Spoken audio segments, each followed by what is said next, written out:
परमेश्वरः गुरुर्साक्षात् परब्रह्मः तस्मै श्री गुरुवे नमः। गुरुर्ब्रह्मा गुरुर्विष्णु गुरुर्देवो महेश्वरा गुरुर्साक्षात् परब्रह्मा तस्मै श्री गुरुवे नमः।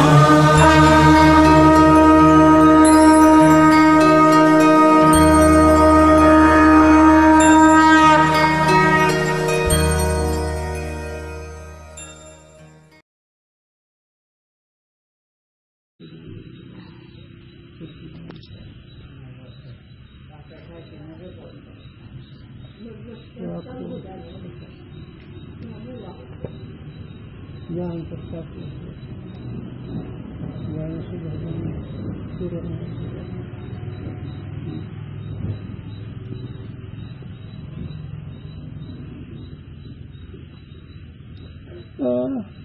ज्ञानीन के प्रारब्ध की विलक्षणता और तिनकी जीवन मुक्ति के सुख अर्थ भी उपासना में अप्रवृत्ति। जो कदाचित ऐसे कहे राग द्वेषादि अंतकरण के सहज धर्म है। जितने अंतकरण है उतने राग द्वेष का सर्वथा नाश ज्ञानवान के भी होवे नहीं। तीन राग द्वेष ते ज्ञानवान का भी अंतकरण चंचल होवे है। याते चंचलता दूरी करने वास्ते ज्ञानवान भी उपासना करे। पहिल्या वाक्यामध्ये ज्ञानी होते जीवन मुक्त होत नाही, त्यांचे प्रारब्धाचे प्रकार वेगवेगळे।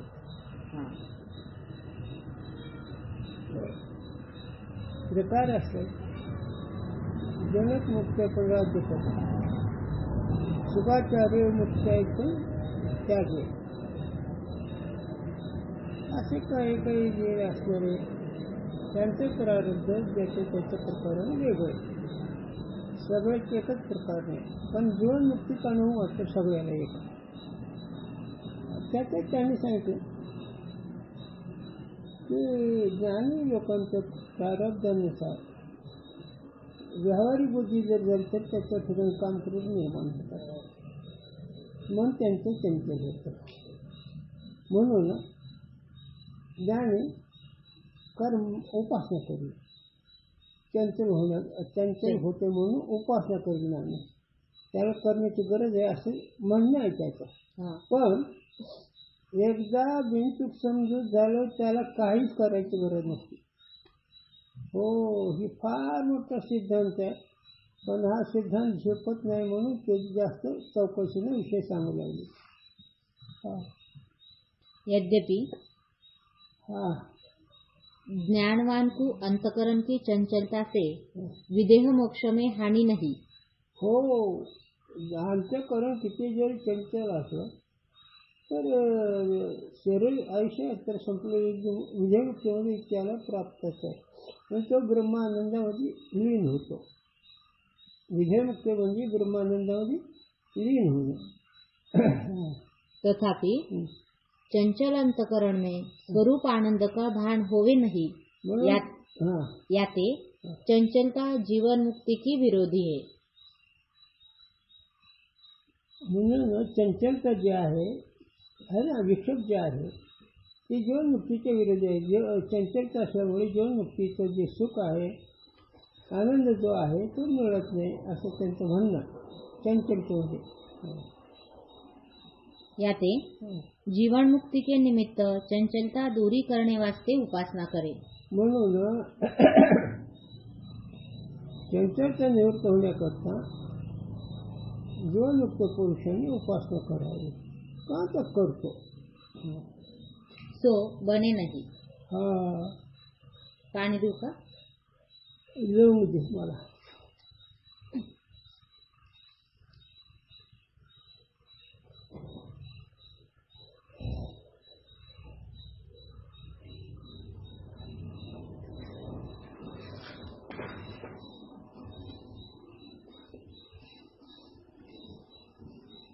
काल त्याला कुठं झालं कसं बरं असेल कुठे, कारण ती चांगलं कशामुळे यायला लागली समजतो.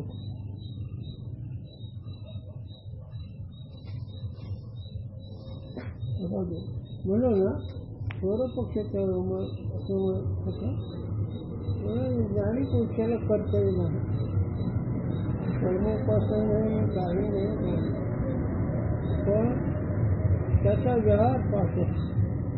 जीवनमुक्तीची स्थिती कळत नाही देवाला, त्याचा व्यवहार पाहतो अंतःकरणाचा, आणि हे दृष्टीने अंतःकरण बाधित असतं. जीवनमुक्त पुरुषाच्या दृष्टीने अंतःकरण बाधित आहे, आणि बाधित असल्यामुळे ते व्यवहार म्हणून त्यांच्याकडे नसतो. पण हे त्यांना कळत नाही, त्यांचा जो व्यवहार असणार आहे त्या व्यवहाराकडून हे त्यांना पाहतात. हो, व्यवहार करून पाहतात जोपर्यंत तोपर्यंत त्यांना साधं कळत नाही, तेव्हा साधूचा अनुभव कळत नाही. म्हणून तुकोबा राणी सांगतो, तुका म्हणे अंगी व्हायचे आपण तर ते म्हणून कळू. आपण जर ती स्थिती झाली तर मग त्यांना कळतं, नाही तर नाही. काही ते यद्यपि दृढ़बोध जाके अंतकरण में हुआ है, ताके समाधि और विक्षेप समान है. समाधी आणि विषय भोग ज्ञानी महात्म्याचा सारखंच आहे. हे बी विषय भोग तुम्ही ठरवता, त्यांच्या दृष्टीने विषय भोग सुद्धा नाही. तुम्ही ठरवता, ज्याने लेकरण बाळ हे तुम्ही ठरवलं, त्यांना विचारा. तुकोबाराला विचारलं तर ते म्हणते मी वाचू दे. तेव्हा त्याच्यापेक्षा पुढे जरी भूमिका तुम्हाला सांगायची का ऐकायचीच असेल तर ते कोणाचा विषयच होत नाहीत, कोणाचा आश्रय होत नाहीत. आश्रय विषय रहित अशी ती स्थिती असते. तुम्ही त्यांचा व्यवहार तुम्ही पाहता आणि ते व्यवहारी आहेत असं तुम्ही समजता, त्यांचा अंतकरण चंचल होतं असं तुम्ही समजता, पण नाही हे काही त्याच्या ठिकाणी. ज्ञानीपुरुष ठिकाणी काहीच नाही. याते अंतकरण की निश्चलता के निमित्त किसी यत्न का आरंभ विद्वान को बने नहीं. व कोणत्याही प्रकाराने अंतकरण स्थिर करण्याकरता काही साधनाची गरज नाही. अनेक साधन कर्म आहे, उपासना आहे, शास्त्राध्ययन आहे, ही काय गरज नाही. एकदा समजूत झाली, बिनचूक समजूत झाली, संशय समजूत झाली, करते अवस्थिती, त्याला काही गरज नाही. आणि जरी केलं आता किती एक वाक्य होऊन गेले, समाधी सुख आणि विषय भोग त्याला सारखाच आहे. असं का त्यातील दृष्टीचं कळून घे. म्हणजे त्याचा तो प्रपंच नाही, त्याचा विषय अवघाचे संसार केला ब्रह्मरूप विठ्ठल स्वरूप जाणून त्यांचे भोग काळी सुद्धा स्वरूप आनंद भोगतात. मात्र तू त्याला व्यवहार पाहतो जीव. चला आता बघा एक विषय निघाला की जे काही भीक मागून व्यवहार जोड बोलला त्यांना वाटतं ही इतकं असं ह्यांचं काहीच नाही, ह्यांचं काहीच नाही हे तुम्हाला कुठे कळतं. कोणी लाख, कोणी 10 लाख, कोणी काही केलं, कोणी मोठे बांधले, कोणी वाडे बांधले, कोणी दुकाने चालवले, कोणी बँकेत पैसे भरले. अरे हेच परमार्थ स्थितीच आहे. स्वरूप आनंदामध्ये कर्तव्य अवस्थिती आहे. आणि उपासनेमध्ये तो समर्थ आहे, ते भाग्य तो तुला कशाला भीक मागची गरज आहे तुला. चला तथापि विद्वान की प्रवृत्ति और निवृत्ति प्रारब्ध के अधीन है.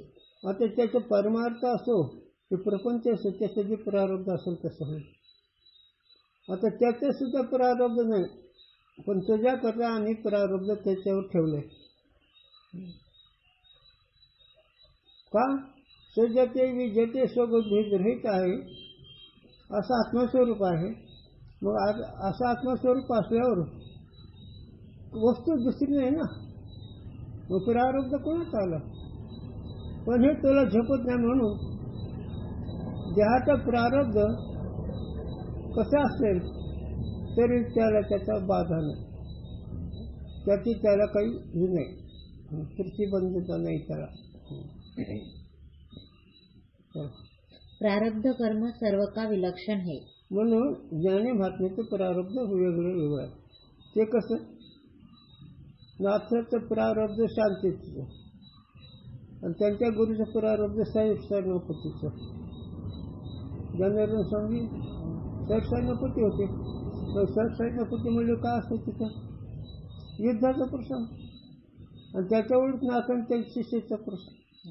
अन्नदान करणं, कथा कीर्तन करणं, आणि किती जरी अडचणी आल्या तरी अडचण त्याला न मानणे.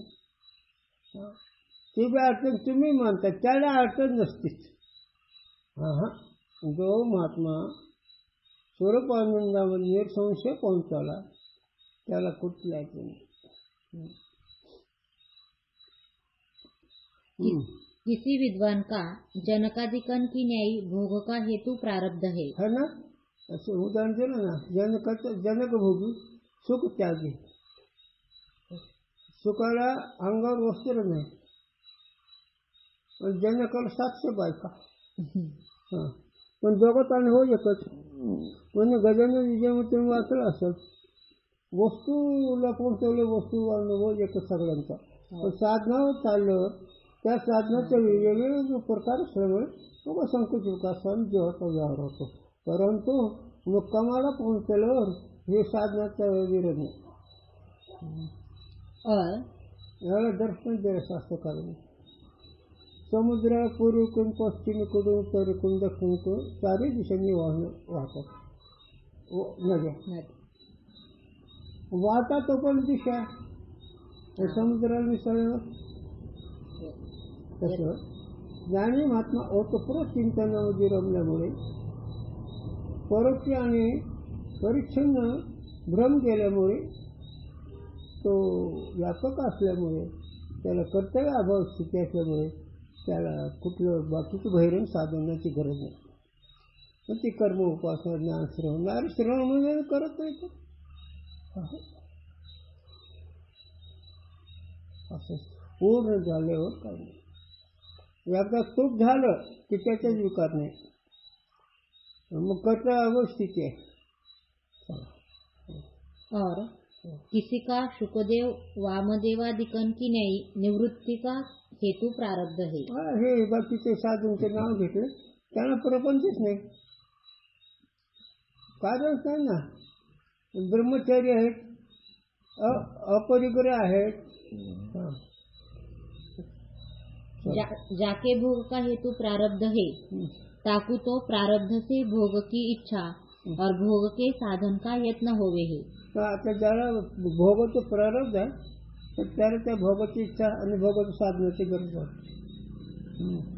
और जाके निवृत्ति का हेतु प्रारब्ध होवे, ताकू जीवन मुक्ति के आनंद की इच्छा होवे है और भोग में ग्लानी होवे है. ज्याचं कमी प्रपंचच आहे त्याला गुरुने दर्शन द्यावं. तुकोबाराय आणि नाथ महाराज. तुकोबाराय खायचे पंचायत, नाथ राहायचे तर किती लोक देवत होते, महान श्रीमंत होते, तरी पण एक. आणि जरी कदाचित त्यांनी मांडली ही पंगत घालायची असं तर त्याचं ते काही नाही, त्यांचं ते सुखाचाच व्यवहार असतो. आणि तुकोबारायचं बोलत होते. पण त्याच्याच मी थोडसा विषय अपरिग्रह असल्यावर जरा आनंद भोगायला गेला. याला उदाहरण देतो मी सांगितलेला विषय. रामप्रभूंनी हनुमंताला स्वरूपानंदाचा विचार सांगितला. स्वरूपानंद असायला त्यावेळेस हनुमंतजीने म्हणजे मग प्रभू ह्या असं कोण म्हणजे तू म्हणजे काय तुला काय बोल पारा खाली बसला आनंदात. आम्हाला हे सगळं बघावं लागतं ना राजावर. आनंदाचं ज्ञान आहे, आनंदाबद्दल निसंशय निश्चय झाला. प्रपंचाचा शेत हे बी कसलं आहे हे बी कळलं, तरी पण हीच क्षेत्रे समोर असल्यामुळे मला शेत बघावं. आनंदाचा भोगला वेळ आहे मला. आणि याच्यापेक्षा जर अनुभवच विचारला मला दुसरा, देहूला आम्ही असं बसलो गुरुजी आले, दर्शन करून गेले. आणि शंकर महाराज आले, पण त्या मानसिक मंडळी मागं होती. त्यांनी दर्शन केलं तुकोबारायचं, पण पाठीमागं प्रपंच होता, पत्नी होते, व त्यांच्या पावलं चालावं लागलं. गुरुजी आले की सर आले, दर्शन केले, निघून गेले. अपरिग्रहाला आनंद भोगला हे असतं, वेळ असतो. ह्याला आनंद भोगतात, पण त्या तरी पण असं जरी असलं तरी सत्यवादी करी संसार सकळ आलिप्त कमळ जवळ जायचे. जर सत्यवादाचा व्यवहार सगळा जरी झाला, पण बैठक उघडी असते. हो, त्याला दर्शन केला. एखादा कोट्याशीच माणूस मुंबईसारख्या शहराला गेला, तिथं काही व्यवहार करणार पण त्या कनिष्ठ बदलतं का? तसं प्रसंग प्राप्त एखाद्या प्रारब्ध कनिष्ठ असतं, अधिक व्यापी असतं. एखादं प्रारब्ध श्रेष्ठ असतं, व्यवहार कमी असतं. म्हणून त्याने तरी पण प्रारब्ध विचित्र असल्यामुळे आनंद भोगण्यामध्ये फरक पडे असं नाही.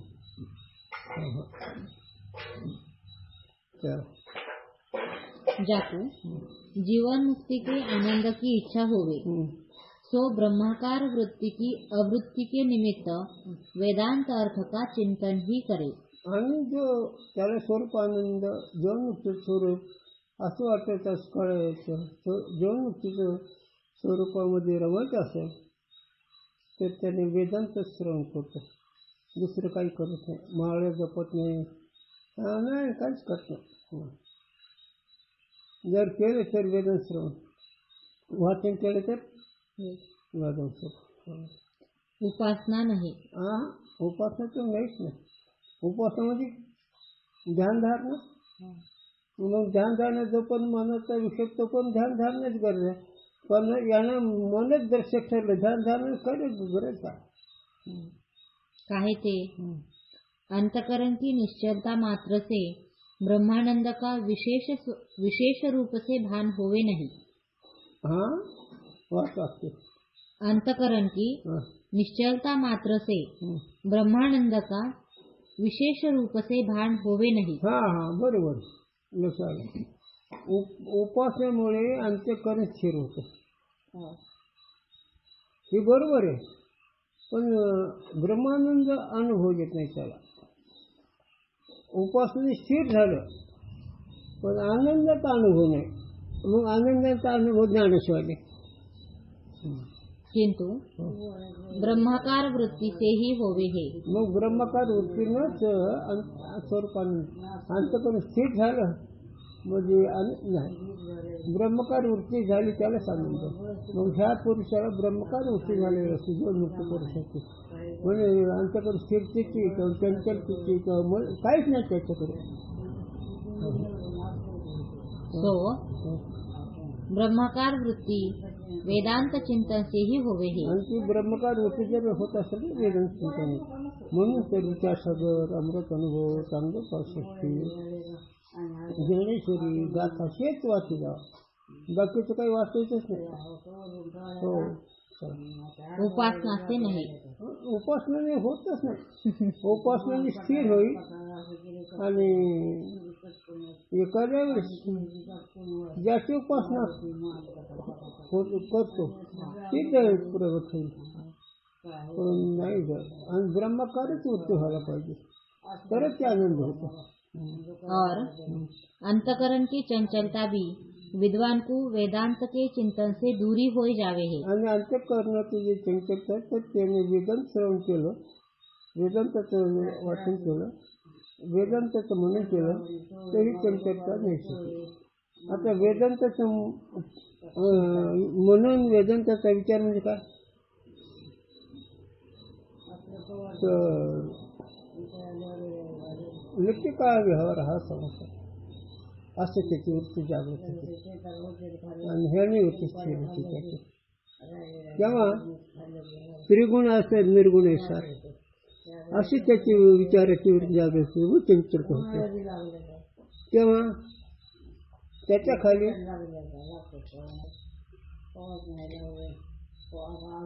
खाली देह दृश्य, देहाचा साक्षी मी आहे असं जरी वाटलं तरी त्याची चंचलता नाशवंत देही साधका करतात. अपवित्र अशुद्ध घाण हे साधकाला वैराग्य निर्माण होईल. पण ज्याला मिथ्या जगत ठरलं, ज्याला सत्वहीन जगत ठरलं, त्याला कर्म उपासनाची गरज नाही. हे वेदांत अनुभव आहे. म्हणून गुरुजींनी सांगितलं होतं सांख्यशास्त्र अभ्यासाला नंबर 2 मध्ये, योगशास्त्र नंबर 3 मध्ये आणि वेदांतशास्त्र नंबर 1 मध्ये. वेदांतशास्त्रामध्ये जगत मिथ्यात्व आहे आणि मिथ्यामध्ये कर्म नसतं. चित्र बोललं कधी आणि म्हणतो काय वेगळ्याची भावना आग्रह सावली. तसं त्या कक्षात जहाधिक जगत ज्या महात्म्याला ठरलं त्याला कर्तव्य. सगळं जगत वेगळेच भावले आहे असं जर निश्चय झाला विचाराने, कर्तव्य कसंच आहे. चंचलता होईल तर शक्य आहे का? हलके विचार राहतील का? शक्य आहे का? नाही. म्हणून जर चंचलता होत असेल ते त्यांनी होत तर नाही, पण जर मानली तर त्यांनी वेदन श्रवण करावं, तर वेदशास्त्राचा अभ्यास करावा.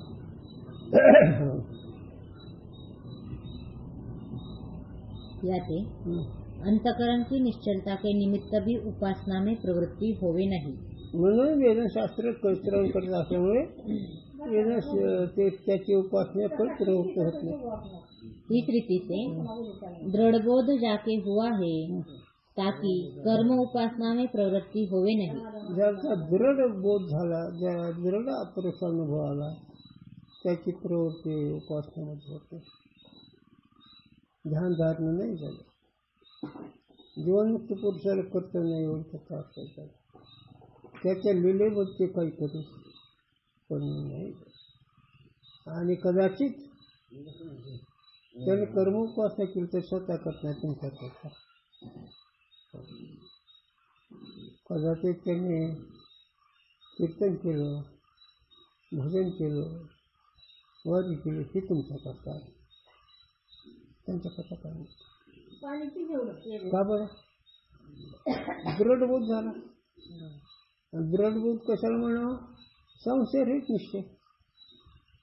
मी ब्रह्म आहे असं संशय रहितच निश्चित झाल्यावर मग आता इथे थोडं व्यवहार संस्कारांचं करण्यात जागा लागते.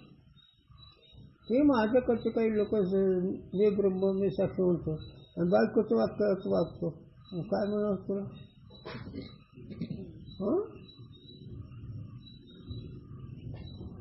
तसं नाही का? स्वतंत्र असतो. जीवनमुक्त महात्मा स्वतंत्र आहे.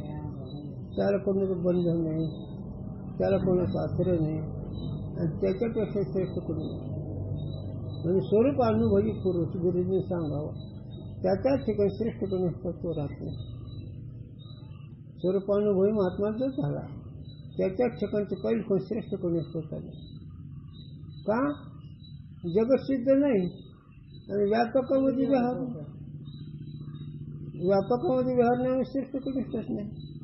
जग सिद्ध नाही म्हणून तिथं श्रेष्ठ कोणीच नाही. का? हरिदासा हरिदाई दिशा, जिकडे वरती जाईल तिकडे देवच आहे. मग श्रेष्ठ कोणीच आहे का? अभ्यास करताना श्रेष्ठ कोणीच घेता येईल विचारात, परंतु ज्याला मी ब्रह्म आहे असं त्याला ते फार ब्रह्मानुभवी पुरुष. ऐसा ज्याचा अनुभव विश्वदेव सत्यतो देव तयाजवळ असे पाप नाशू दर्शन. विश्वदेव जगतच देव आहे. मग जगत देव बोलल्यानंतर हा वेगळा राहिला का? ऐसा ज्याचा अनुभव विश्वदेव सत्यतो देव तयाजवळ असे आणि पाप नाशी अशा पुरुषात दर्शन तर पाप नाहीच होते. पाप म्हणजे बुद्धी नाहीशी होती, देहबुद्धी नाहीशी होती, समजूत बदलते, व्यवहार बदलत आहे. याला दुसरा दृष्टांत द्या गुरुने. लग्न झाल्यानंतर इंद्रिय अधिकाचा व्यवहार बदलतो का समजूत बदलते? है ना. व्यवहार घरी जी काही दारिद्र्य वाटते इकडं बी पण समजूत बदलते. तसं ज्ञानी महात्म्याची मी ब्रह्म आहे संशय रहित असा अनुभव आला त्याचा व्यवहार समजुतीचा बदलतो. तरी पण त्याचा व्यवहार बदलतो ही तुम्हाला कळत नाही. म्हणून त्याचा व्यवहार इंद्रियाचा जे व्यवहार ते तुमच्या मापाने असतात. ती बोलते चालते हसते खेळते ती तुझ्या मापाने त्यांच्या मापाने. तू अगोदर साधू हो म्हणजे कळत. इस रीति से दृढ़बोध जाके हुआ है ताकि कर्म उपासना में प्रवृत्ति होवे नहीं. म्हणून ज्याला दृढ अनुभव आला त्याचं काय कसं म्हणजे कर्म उपासना. कर्म म्हणजे तीर्थयात्रा, कर्म म्हणजे दान धर्म, कर्म म्हणजे कथाकीर्तन, कर्म म्हणजे पारायण वगैरे ही त्याची वृत्ती राहते. हेडिंग बदलली. दृढ़ अदृढ़ ज्ञानी और उत्तम मंद जिज्ञासु को कर्म उपासना में अधिकार नहीं. अरे बेड्या ही तर जाऊ दे. दृढ अपरोक्ष झालेले महात्म्याला तर नाहीच नाही पण ह्या लोकांना सुद्धा अधिकार नाही कर्म उपासनेचा. कोणाला दृढ अदृढ. दृढ ज्ञानी तर नाही कर्म उपासना पण अदृढ ज्ञानी म्हणजे काही थोडं कच्चपणा असणारा त्याला सुद्धा त्याने वेदांत श्रवण करावं. त्या कर्मोपासना त्यांनी करावं नाही. त्यांचा सुद्धा अधिकार कर्मोपासनेमध्ये नाही. जाके मंदबोध है सो भी मनन और निध्यासन ही करे कर्म उपासना नहीं. हो ज्याला मंदबोध म्हणजे थोडं कच्चपणा राहिलेलं आहे मी ब्रह्म असं चिंता करतो त्याला सुद्धा कर्मोपासनेमध्ये अधिकार नाही. ते करत नाही. तो काहे ते मंदबोध जाको हुआ है सो उत्तम जिज्ञासु है. मंदबोध म्हणजे थोडं काम राहिलेलं तो उत्तम अधिकारी ता उत्तम जिज्ञासु को मनन निध्यासन से विना अन्य कर्तव्य नहीं. म्हणजे असं म्हणजे जिज्ञासूने मनन निध्यासनाचं करावं बाकी साधन त्याला गरज नाही. यह वार्ता शारीरिक में सूत्रकार और भाष्यकार ने प्रतिपादन करी है. हा विषय शारीरिक म्हणजे ब्रह्मसूत्र त्याच्यामध्ये भाष्यकारने सांगितलं म्हणजे श्रवण मनन करावं आणि असं नाही कोणतेच सांगितलं. सूत्रकार म्हणजे व्यास भाष्यकार म्हणजे शंकराचार्य. त्या दोघांनी बी ज्याला मंदबोध आहे त्यांनी श्रवण मनन निध्यासन वेदांताचा विचार वेदांत शास्त्राचा अध्ययन करावं बाकीचं काही करू नये आणि तो करत पण नाही. विद्वान को मनन निध्यासन भी कर्तव्य नहीं. आता जो अनुभवी झाला पूर्ण त्याला मनन निध्यासन करायचं नाही कर्तव्य नाही त्याला. कर्तव्य तिथे जे अज्ञात तत्व होवे वे श्रवण को करहु. ज्याला तत्व विषय अज्ञान आहे त्याने श्रवण मनन करायचं. पण ज्याला तत्वाचं बिनचूक ज्ञान झालं त्याला साधन नाही श्रवण मनन सुद्धा नाही. मग्न जिज्ञासू असणारा त्याने श्रवण मनन करायचं कर्मोपासना करत नाही. जे दृढ झाले त्याला काहीच नाही. मैं तत्व को जानता हुआ किस कारण ते श्रवण को करूं. आता ज्याच्या करता श्रवण करायचं तेच मी आहे म्हणलं तर आता समजा आता लक्ष आलं आणखी गुरुजी सूचना केली. मास्तर पद हे प्राप्त झालं उजळण्याचे धडे पाठ करायचे. मास्तर पद प्राप्त झालं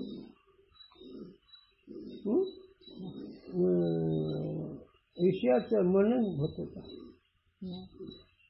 मास्तर पद प्राप्त झालं हो का नाही. पगारीचा निश्चय होतो का काय पगार ठरलेला होता.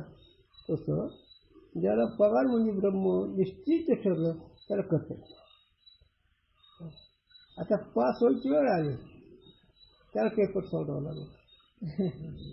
केव्हा पासही झाला पण मार्क कमी पडले, पण अभ्यास करावा, पण तोच अभ्यास. गणितचा पेपर कच्चा गेला, 1 मार्क कमी झाला, पण त्यांनी इतिहास भूगोलाचा विचार नाही करायचा, त्यांनी त्याच विषयाचं चिंतन करायचं. तसं जे जीवनमुक्ती प्राप्त झाले त्याचं ते कामच भरलं. पण ज्याला मी ब्रह्म आहे असं कळलं, पण काही संशय काही कच्चेपणा राहिल्यामुळे त्यांनी मी ब्रह्म आहे असंच अभ्यास करावा. आता मला नाही सांगितलं मोदी करत तो विषय परत द्यावा लागतो. यांचा तो विषय असल्यावर काही करत नाही. आता त्याच्यामध्ये 2 मार्क कमी पडले म्हणून पैसे भरावे लागले. तसंच आहे इकडे. जर काही मनाचे संचलता जगाविषयी जर मिथ्याच नसेल तर त्यांनी त्याचाच अभ्यास करावा. किंवा मी साक्षी द्रष्टा आहे त्याच्याबद्दल जर थोडासा तेवढा इतका संशय असतो तर त्यांनी मी द्रष्टा, मी साक्षी, मी ब्रह्म असंच अभ्यास करावा लागेल. म्हणून बुद्धिनिश्चय आत्मज्ञान ब्रह्मरूप भावी आपण ब्रह्मनिष्ठा की पूर्ण तत्पराने हरण्याचे मधनं अंगीकार करता. संकुतीची काही थोडसे संशय राहील त्याच्याकरता, दुसरं करायचं नाही.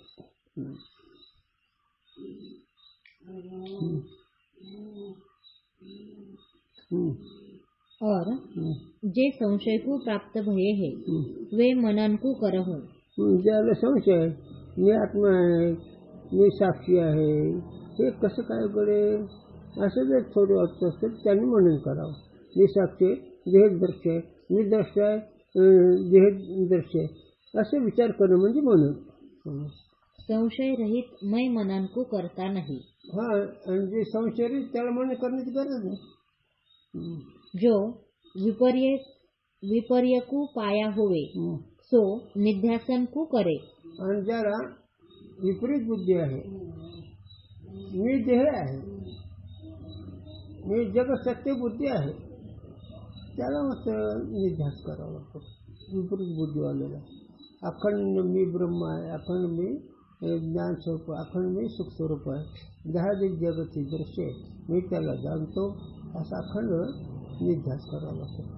कुणाला विपरीत बुद्धी आहे त्याला.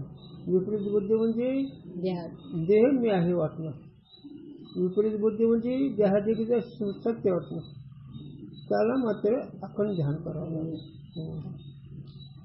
मैं देह विषय आत्मा के ज्ञान रूप विपर्य को कदाचित भजता नहीं. मैं देह विषय आत्मा के ज्ञान रूप विपर्य को कदाचित भजता नहीं.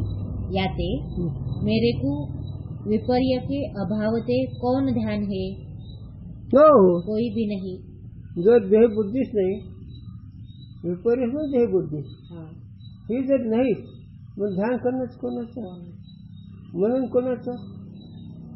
पण देहबुद्धी जर राहिलं, काही कच्चेपणा असला तर मी ब्रह्म याचं ध्यान करावं लागतं, किंवा मी ब्रह्म असा विचार करावा लागतो, किंवा मी ब्रह्म अशी वृत्तीची जागृत ठेवावी लागते. पण जिथं देहबुद्धीच नाही राहिली त्याला काय गरज आहे निध्यास करण्याची. इस रीति से पंचदशी के तृप्ति दीप में विद्यारण्य स्वामी ने विद्वान को कर्तव्य का अभाव सविस्तर लिखा है. म्हणून तृप्ती झाली साधने सरेशी अपेशी शोधली साधन संपत्ती. ज्याला ब्रह्मानुभव आला त्याचे जे काही श्रवण म्हणून निध्यासन ही साधनं आपोआपच गळून जातात. पिकले शेंदे कडू पडून गेले, जसं शेण पिकल्यावर त्या ठिकाणी कडूपणा आपोआप जातो, त्याप्रमाणे ब्रह्मानंद प्राप्त झाला, ब्रह्मानंदामध्ये रंगला तर हे सगळे इंद्रिय वृत्ती आपोआप बाजूला होतात, फक्त काही राहत नाही, जगत सत्य बुद्धी राहत नाही. जो जीवन मुक्ति के आनंद के वास्ते विद्वान मनन निध्यासन में प्रवृत्त होवे सो भी अपनी इच्छा से प्रवृत्त होवे है. जरी श्रवण मननामध्ये झालं तर त्याच्या इच्छेनुसार आहे, त्याला तू कर असं करण्याची गरज नाही. याला कसं, याला विषय असा ज्याला स्वतः स्वयंपाक करून बसला त्याला जेवण शिकतं तू जेव असं म्हणायची गरज नाही. पण लहान मूल जे आहे त्याला म्हणते तू जेव. कळलं का बोलणं? स्वयंपाक करून बसणाऱ्याला त्याला जेवण गरज नाही, ते आपोआपच जेवतं. पण लहान मुलाला तुम्ही बळीच खाऊ घालता का नाही? तसं न कळणाऱ्या जेवायला अभ्यास करावा लागतो जाणून बोलून. म्हणजे दुसऱ्याची गरज नाही सांगण्याची, तो जो नको ते आपलं सहज करतो. और मैं वेद की आज्ञा नहीं करूँगा तो मेरे को जन्म मरण संसार होवेगा, इस बुद्धि से जो क्रिया करे सो कर्तव्य कहिए है. आता वेदाची आज्ञा जर नाही मानली तर त्याला जन्म मरण, म्हणजे वेदाच्या आज्ञेनुसार वागत असलं त्याला जन्म मरण नाही. श्रुतीने सांगितल्याप्रमाणे वागल्यावर म्हणजे त्याचा अभ्यास केल्यावर त्याला जन्म मरण नाही. आणि जर वेदाची अवज्ञा केली, वेदाच्या बाहेर जर वागला तर मग मात्र त्याला जन्म मरण. जो जन्माधिकन की बुद्धि विद्वान के होवे नहीं. हां, जन्माधिकाची बुद्धीच नाही जे ज्ञानी महात्म्याला. जाते जन्माधिकाची बुद्धी नाही म्हणजे काय? हो, तर द्रष्टा साक्षी असल्यामुळे स्वरूप अधिष्ठानामध्ये उत्पत्तीनाश नाही, म्हणून उत्पत्तीनाश रहित समजत असल्यामुळे त्या बुद्धीला कर्तव्य राहत नाही. काय जन्मरून त्यामुळे का अधिष्ठान पण पाहिलं तर जे उत्पत्तीनाश रहित अधिष्ठान ते मी आहे, मग जन्मरून आणि त्याच्यामुळे त्याला निध्यास करणे सुद्धा गरज नाही. त्याला सदृढ बोध झालं त्याला. याते अपनी इच्छा ते जो विद्वान मनन निध्यासन करे सो कर्तव्य नाही. आपल्या इच्छाने स्वतःच्या इच्छाने जी करायला लागेल त्याला स्वतंत्रच नाही, तो स्वतंत्र. स्वतः त्या मनाने जर वाचन करायला लागला, मनन करायला लागला तर त्याला पाठीमागं आज्ञा नाही, स्वतंत्र नाही, तो स्वतंत्र आहे. म्हणून स्वइच्छेचा झाला विधी, स्वैरित झाला समज. त्याच्या स्वइच्छेच्यावर त्याचं जे बोलणं ते त्याच्या विधी आहे. आणि स्वैर समाजामध्ये तो कुठे जरी असलं तरी स्वरूपानंद असतो. इस रीति से मंदबोध अथवा दृढ़बोध जाके हुआ है किसको कर्म उपासना कर्तव्य नहीं. म्हणून असेच मंदबोधवाला जर असला तर त्याला कर्तव्य नाही कर्म उपासनेचे. त्याने निध्यास सर्व मनन हेच करायचं. ती विधी नाही त्याची इच्छा. और जाके बोध नहीं हुआ है किंतु आत्मा के जानने की तीव्र इच्छा है, भोग की नहीं, ताका अंतकरण शुद्ध है. याते सो भी उत्तम ही जिज्ञासु है.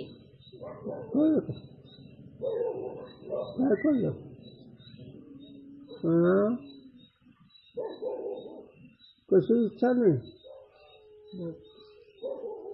तीव्र का मंद? तीव्र. कसं तीव्र? द्रष्टा सांगा. भागवतात आला नाथांचा, त्याला फाशी हुकूम झाला, त्याला फाशीला द्यायचं. त्याला त्याची इच्छा कोणती? व्यावहारिक तसं फक्त आवरून सुद्धा जातो नसतो झाला, पण थोडेसे संस्कार असतात त्याच्यामुळे त्याने कर्मोपासनेची त्याला गरज नाही, तो करू शकत नाही.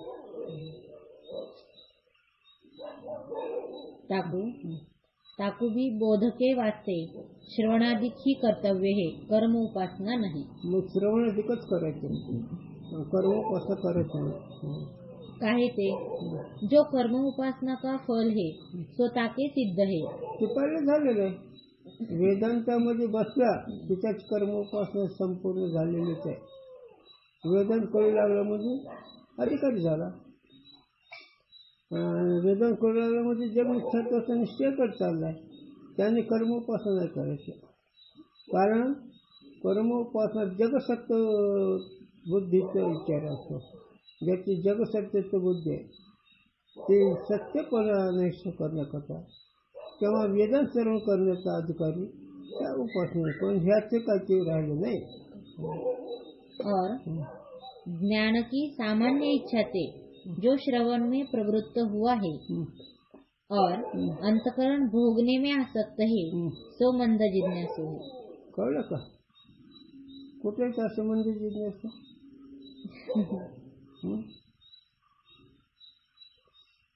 कोण आहे का? स्वरूप कळण्याचे ते विचार पण भोगच आसक्त म्हणजे मनुष्य जिज्ञासू. सो भी श्रवण को त्यागी के फेरी कर्म उपासना में प्रवृत्त होवे नहीं. असा म्हणजे जिज्ञासू जर असला, आता तू म्हणत असतो कधी दुसरंच ऐकू सुद्धा वाटत नाही आणि हेच पुन्हा ऐका वाटतं. याला म्हणजे जिज्ञासू म्हणलं खूप चालेल. आणि असं म्हणजे जिज्ञासून हेच करायचं ऐकायचं हे बघ काही करायचं नाही. जो कर्म उपासना का फल अंतकरण की शुद्धि और निश्चलता है सो ताकू श्रवण से ही हो जाएगा. जरी त्यांनी कर्मोपासना नाही केली, वेदांत श्रवण केलं, तर त्यांनी कर्मोपासना न करता वेदांतच ऐकावा. पण त्या वेदांतामध्ये आपापच कर्मोपासना होऊन जाते. श्रवणामध्ये वेदांताचा श्रवण की आवृत्ति से अंतकरण का दोष दूरी होय के इस जन्म विषय अथवा अन्य जन्म विषय अथवा ब्रह्मलोक विषय ज्ञान होवे है. मग सतत जर वेदांत श्रवण केलं त्याच्या अंतकरणाचे ठिकाणचे दोष नाहीसे होतात किंवा ब्रह्मलोकाला गेले तर ते श्रवणामुळे ते दोष अंतकरणात नाहीसे होतात. म्हणून नेहमी श्रवण वेदांताचं करायचं. तो मंद अधिकारी असला तरी आवृत्ती नाम वारंवार का है. हो ते सांगते राहिलं. आवृत्ती म्हणजे पुन्हा पुन्हा पुन्हा पुन्हा कोणतं है ना, पुन्हा पुन्हा अभ्यास करायचा म्हणजे क्षण सांभाळतो साक्षी होता. पुन्हा क्षणाला ते बदलतो पण त्यालाही मी जाणतो झालं. त्याला पुन्हा पुन्हा आवडतो म्हणत काहीतरी सांगा. एखादं पोरग एखादं ओळख आलेलं पोरग गावाला चाललं, ए पोळा नीट जावर का सांभाळून जावर का नीट लक्ष ठेवावं, हो झोपी जावं आपण सावध राहावं. ते पुन्हा तसं तिकडं क्षण सांभाळतो आणि साक्षी होतो. पदोपदी म्हणणं संकल्प बदलतात तरी त्या मनात कमी प्रकाशक आहे असं त्यांनी पुन्हा आवडते. म्हणून पुन्हा सावध राहणं. श्रवण को त्यागी के जो कर्म उपासना में प्रवृत्त होवे है तो आरूढ़ पतित कहिए है. आता असं जरी झालं, जर त्यांनी पुन्हा सोडून श्रवण म्हणून जर करू लागलं हे कर्म उपासना तर तो आरूढ पतित म्हणजे पुढे गेल्याला पदच्युत झाला, वर गेल्याला खाली आला. म्हणून श्रवणातून काही लोक बाळाला जातात, पदच्युत होतात आणि त्यांना जसं कोरडं आपल्याला आवडत ते पदच्युत होतात. वेदन कोरडं नसतो, हे शब्दज्ञानी कोरडे नसतात. पण याच्या मापन तो लावतो. ते कोरडे ब्रह्मज्ञानी आहे तर शब्दज्ञानी हे तर कशावर समजतो तो.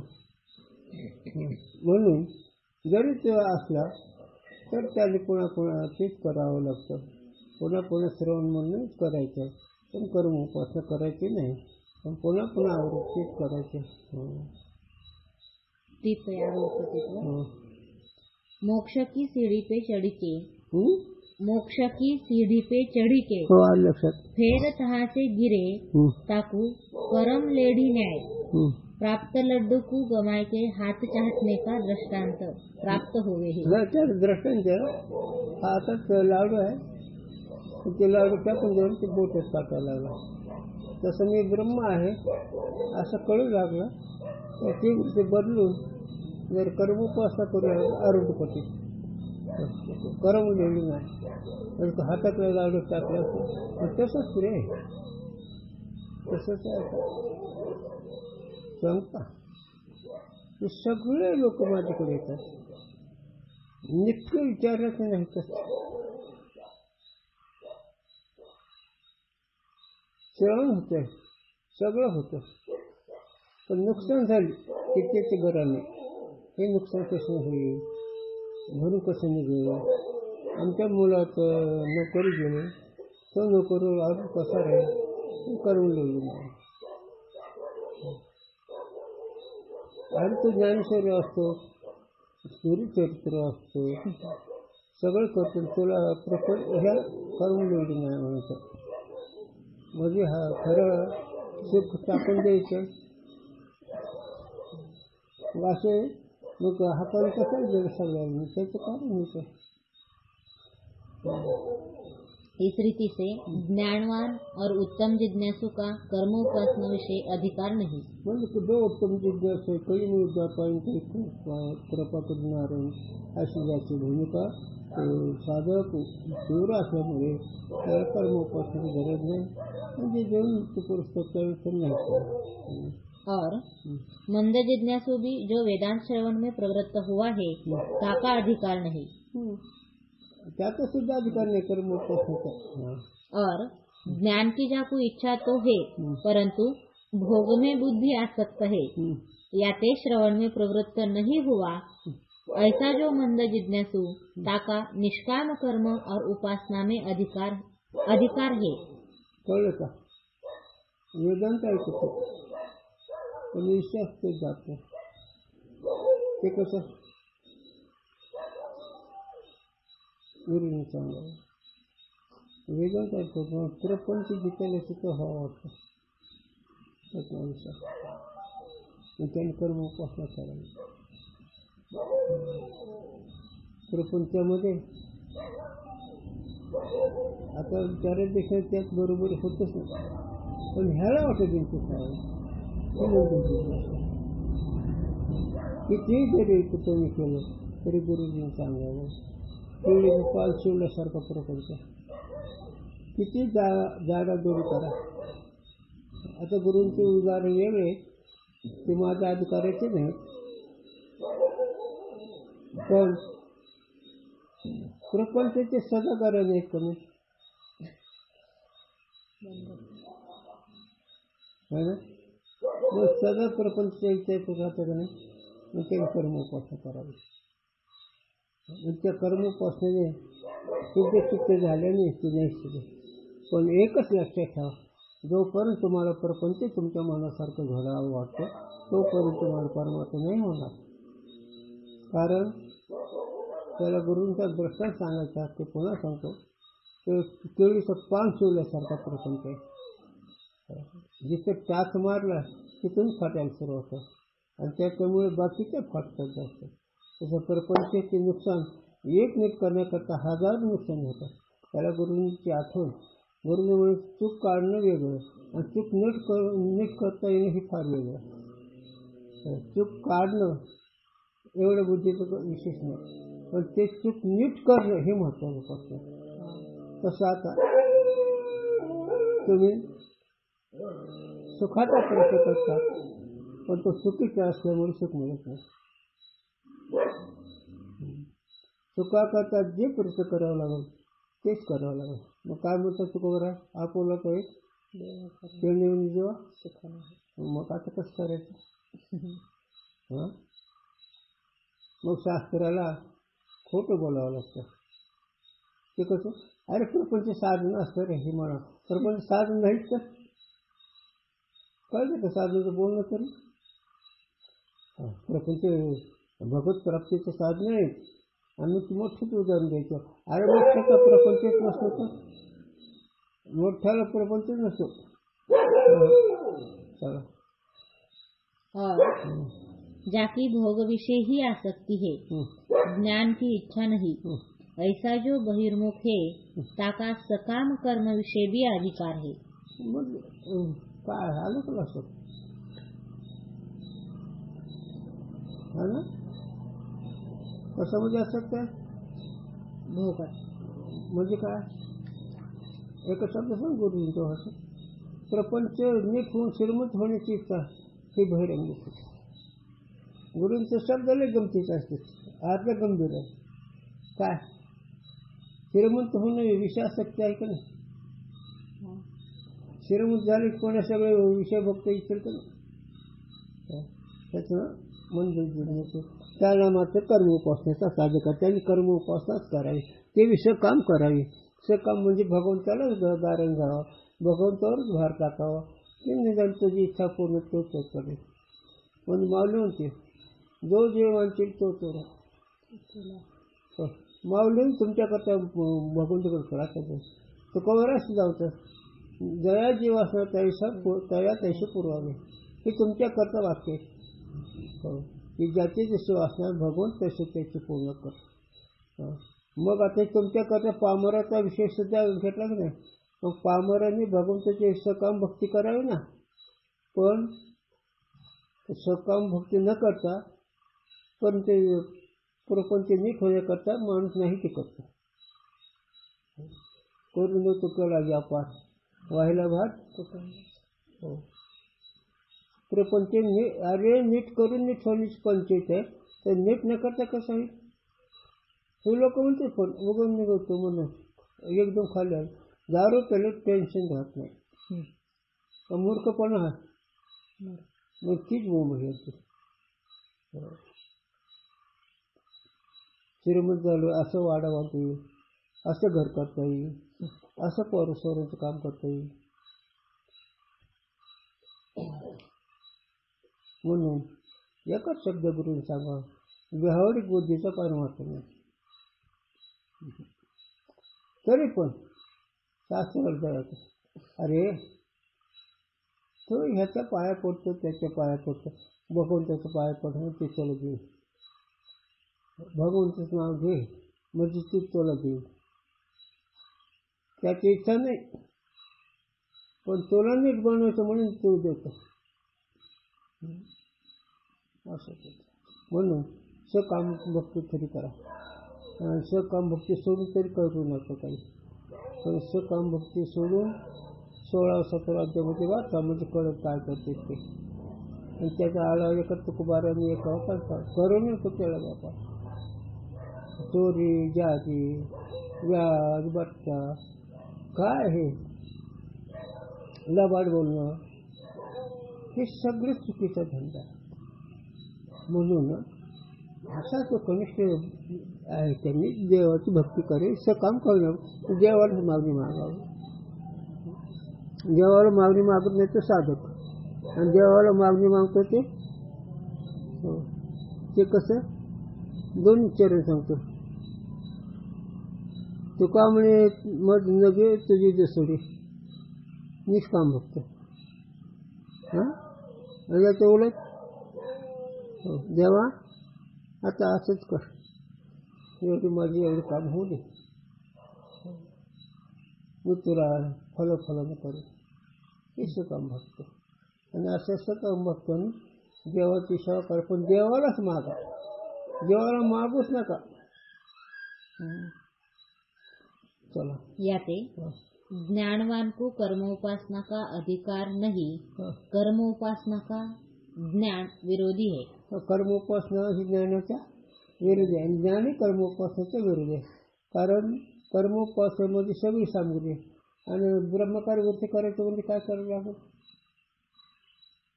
ऐका काय नाही, ब्रह्मकार्य वृत्ती करायची म्हणजे ज्ञानदेव ध्यानी रामकृष्ण म्हणे, किंवा ज्ञानदेवा पाठ्यावर हा वैकुंठ भरला घनदार हरी. हो म्हणजे ब्रह्मकार्यच वृत्ती करावी लागेल. ब्रह्मकार्य वृत्ती आहेच हे चालू करावं लागेल.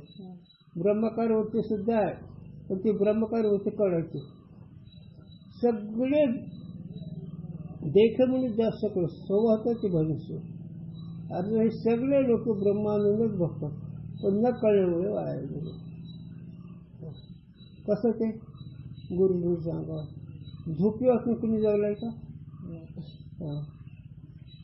कोणत्याही बाहेर पद असू दे किंवा व्यवहार किती ऐश्वर्य असू दे, पण झोप कोणाला येतो कोणाला नाही. मग सुखाचा अनुभव आहे ते सुख मी असं कळायचं. ह्या सुखाचा अनुभव सगळ्याला इकडे एवढा सुखाचा अनुभव आहे पण न कळल्यामुळे वायाला गेले.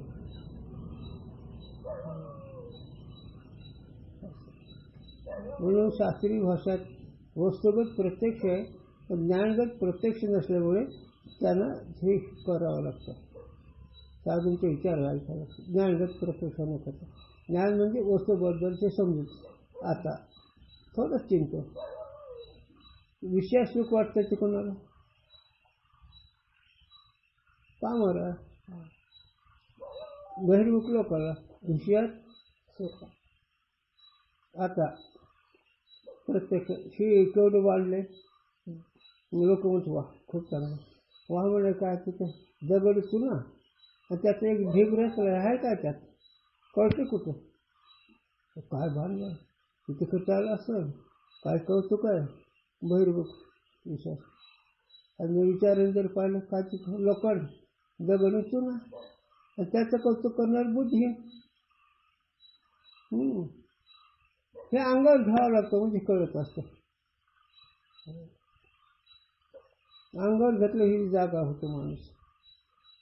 आता हे कौतुक वाटतं नाही लोकांना झाला गेले असते पण काय झालं चांगलं झालं 7 पिढीचं बरोबर. काय 7 पिढीचं बरोबर झालं हां काय नाही. आणि इतकं करून बी गुरुजी सांगावं एखादी भिंड ढासळली तर मग ते संपत्ती असतं. भिंड ढासळत नाही का किंवा एखादं सांगा अरे हे सगळं पण थोडं चुकलं रे तो तरी बोंब मारतो. म्हणून प्रपंच केळीच्या पाण्यासारखं आणि म्हणून सकाम भक्त तरी हो निदान नको काही करू कुठं शास्त्रबाह्य वागू नको झालं.